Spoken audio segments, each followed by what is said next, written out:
I don't have any problems with gays getting married. If they push for it, fine. If they get it, fine. But I'm sure going to vote against them every chance I get. Oh, monogamy is where it's at. I don't drink, I don't smoke. This is me at age 19 through 21. I was kind of like one of these gee whiz, oh shucks, gee willikers kind of Republican Christians. I was very laid back, but fucking ignorant as hell. I remember back in 2004 when we voted for that gay marriage ban in Michigan. Kicking myself in the ass for that one now. I also remember growing up during this time. I had all these dirty drawings I did from elementary school all the way up until high school, and then when the internet took off mid-high school, man, did I have a huge porn collection that I would but I would get this biblical guilt and I would delete all of it. It got to the point where I had dozens of artists and websites memorized so I could actually recover my collection in a matter of hours when I got horny again.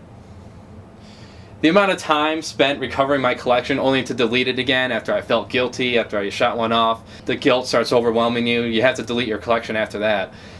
The amount of time I spent recovering my collection, it just makes me ill just to think about it. And I would make these deals with God himself. I'd be like, please God, let this happen and I'll stop masturbating to dirty pictures, please! Only to go back on my word once the problem was resolved and I got horny again. This cycle of stupidity and fucktardery went on until I turned fucking 20. And I actually got a second job working at a grocery store at midnights. This allowed me to get away from church a little more, and it actually gave me a lot of extra time to do some research on some subjects. This was during the time where we had that artificial debate between creationism and evolution. See, evolution says we started off tiny and we're getting bigger and better and stronger and smarter. I think the Bible indicates we started off bigger and we're getting smaller and weaker and dumber. So he says that we are getting weaker and dumber, as the Bible says, and yet we have discovered inventions such as sanitation and modern farming which were evidently beyond the ability of our stronger and smarter biblical forefathers. Evolution teaches that energy, such as lightning or heat, plus matter, can occasionally create new life. If we examine a jar of peanut butter, it contains matter and is exposed to light and heat. But we never find new life inside unless an outside life contaminates it. And we never encounter new life. In fact, the entire food industry of the world depends on the fact that evolution doesn't happen. Some of their sites even admit that wherever reality conflicts with the Bible, then reality must be ignored. If somewhere within the Bible I were to find a passage that said 2 plus 2 equals 5, I wouldn't question what I'm reading in the Bible.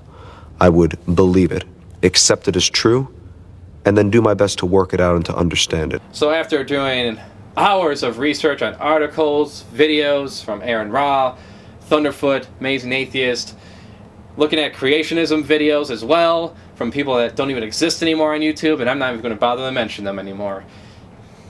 I later found that creationism is just batshit insanity, and evolution actually involves evidence, things that we can measure and see. Doesn't involve proving God isn't real or proving the origin of life, just the diversity of life.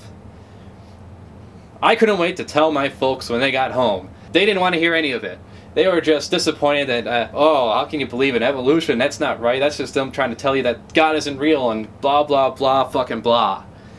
So I started watching more content of these people, and eventually some passages from the Bible were mentioned that were neglected when it came to Bible school and youth group and everything else. As a moral guide, it utterly fails, because much of the original Hebrew scriptures were written by ignorant and bigoted savages who condoned and promoted animal cruelty, incest, slavery, abuse of slaves, spousal abuse, child molestation, abortion, pillage, murder, cannibalism, genocide, and prejudice against race, nationality, religion, sex, and sexual orientation. Why? To justify their own inhumanity by claiming to do the will of God. So I looked up these interesting chapters of the Bible, including ones involving shellfish, selling your daughter to slavery, Leviticus, and in less than 6 hours, I went from a Christian to, oh my God, this Bible's a piece of shit written by human beings. And the moment I thought that, the world started to make a whole lot more fucking sense. How often and how much time is wasted trying to figure out God's plan? It's clear one minute, a mystery the next. Whenever there's a tragedy, like a natural disaster, a high school getting shot up, or a terrorist blows up a building, it's so much easier just to say that God is angry at us. It's because the gays are having butt sex. That's why we have hurricanes. Of course. Because we can't control nature, but we can sure as hell discriminate against minorities. Something great happens in your life, like you make a great achievement, you get an award, you get a career that you always wanted. That's not because of your effort. No, that's because God is rewarding you for being such a great Christian. In fact, atheists are supposed to fail at everything. That's why there's so many atheists out there that are in the streets begging for food. They never succeed at anything. Nothing at all. We can't cure diseases like HIV and cancer, but we just know what happens after you die. We know you go to another plane of existence full of bliss or full of eternal torment in hell. Talking snakes, water turning into wine, donkeys that talk. Fucking get real. I remember when it came to Revelation, I used to just believe that it was real. It's going to happen. We're going to have a one world order. Everything's going to come to an end. I was fucking hoping during Y2K that shit was going to be real, that everything was just going to come to an end. How easy would it have been for everything to end and I didn't have to deal with any of that stupid shit in my life? Am I bitter about it? Fuck yeah, I am. 17 years of my conscious life that I waste time coming up with ideas and believing in this shit, praying, coming up with art and stories related to it. If we didn't have this shit banged into our fucking heads when we were little kids, we wouldn't have believed any of it as adults approaching this. Unless you're, of course, subject to superstition and an idiot. Fuck all religions and anyone who peddles it. And fuck anyone who says, oh, the belief in this Christianity changed my life. Fuck you. It's all based on a fucking lie. And I don't think we need useless people feeling empowered by a fucking lie. Because all they do is, in turn, infringe on other people's rights by enforcing their beliefs on other people and talk about how much it changed their life. Instead of dying in a ditch due to a heroin overdose where they fucking belong. The innocence of going to Grandma's house was anything but for Huey Harris. But no matter where he turned, drug dealing seemed to be the way of life. When he was 19, he owned over 15 crack houses in Montgomery, Alabama. So she came to the tent, I left from up under the tent, grabbed my mom from up under the tent, and she gave her life to the Lord. His dad was right behind her. He broke down in tears as he also gave his life to Christ. And probably a week later, I never forget, my grandmother walked up to the altar and started praising the Lord. And I really seen a change in her like never before.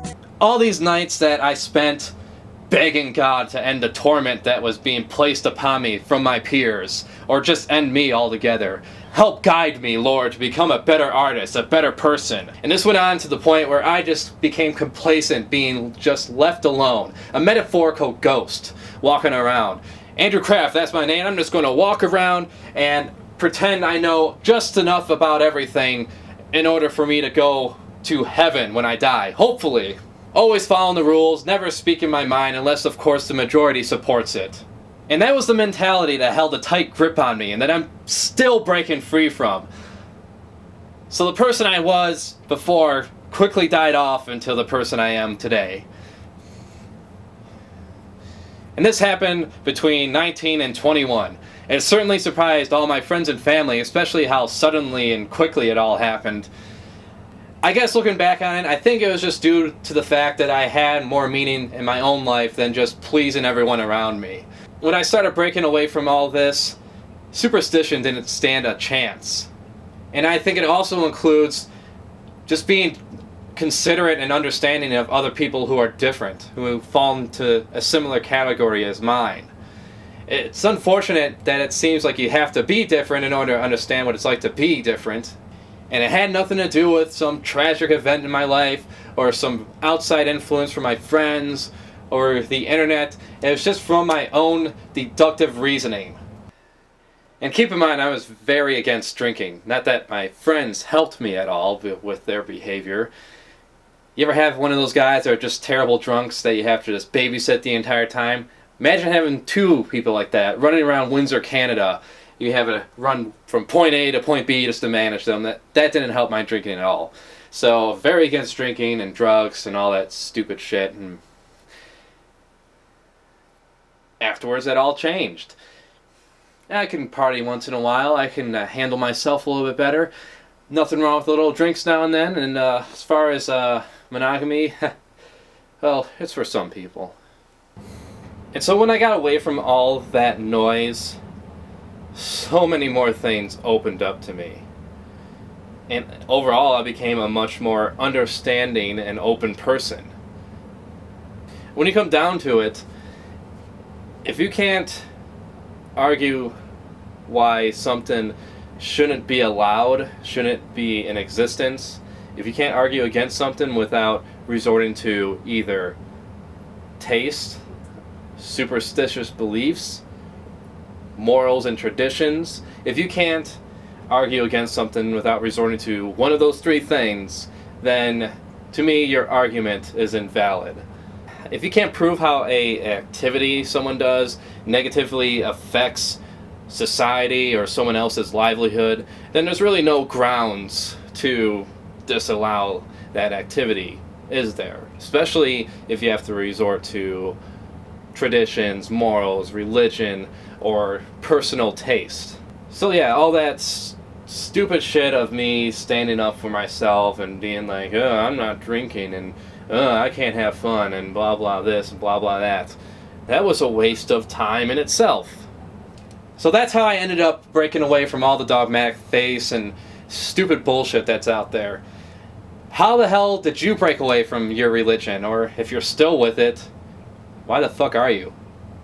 Everything men chose to reject from or include in their supposedly inalterable word of whatever God was conceived, composed, compiled, translated, interpreted, edited, and often deliberately altered and enhanced by mere fallible men.